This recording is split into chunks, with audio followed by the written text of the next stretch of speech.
I'm Matt Hutchenson with Seed Consultants, and I'm here in Southwest Ohio looking at some fields today that have been exposed to some cold weather. So about a week ago we had some extreme nighttime temperatures down in the high 20s, low 30s, and there's some concern for some potential damage to our crops. So what we want to keep in mind is there's a difference between frost. A frost can do damage but won't necessarily kill the plants. The lethal temperature is when you get to 28 degrees or lower for a couple hours. That's when you can kill plants, when you start to see stand reduction. You want to make sure you walk your fields, scout these fields and take a look at the kind of damage you're seeing. Another thing to keep in mind is corn and soybeans are different in their susceptibility to this damage. Corn, up until the V5 stage, the growing point, is below ground, so it can handle cold temperatures, is less susceptible to damage compared to soybeans, where the growing point is above ground and is more likely to die as a result of that cold weather. I pulled a few plants from this soybean field here and a few fields surrounding, and I just want to discuss what we're looking for and what you need to keep an eye on in your fields. So here's a couple corn plants. You can see there's some necrotic tissue on the ends of the leaves where the cold weather damage killed that tissue. That doesn't mean that the plant is going to die. It's most likely going to survive, and it probably won't impact yield, but you could see some of that out there in your fields.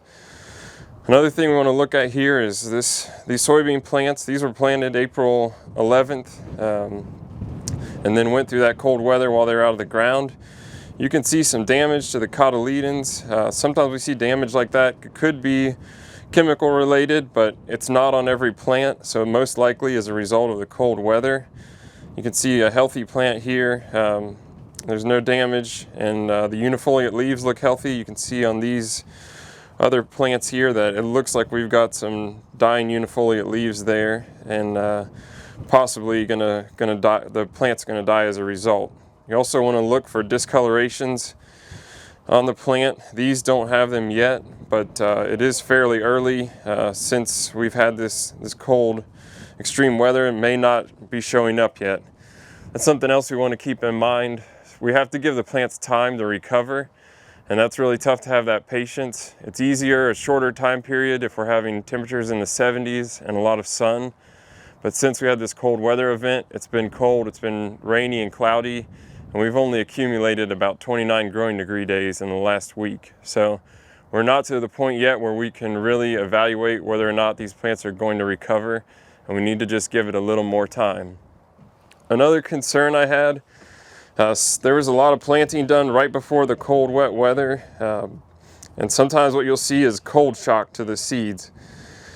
So I had dug up a few seeds from some fields that I know were planted on Thursday right before we had the weather in the 20s and the cold rain, and I haven't found any issues yet. You can see that these seeds have germinated and they do have shoots coming out, but the concern there is the first 24 to 48 hours that the seed is in the ground is a critical period, and if you get a cold rain with some dropping temperatures, extreme cold weather, that can shock the seed and create injury to the seed, and in some cases kill the seed.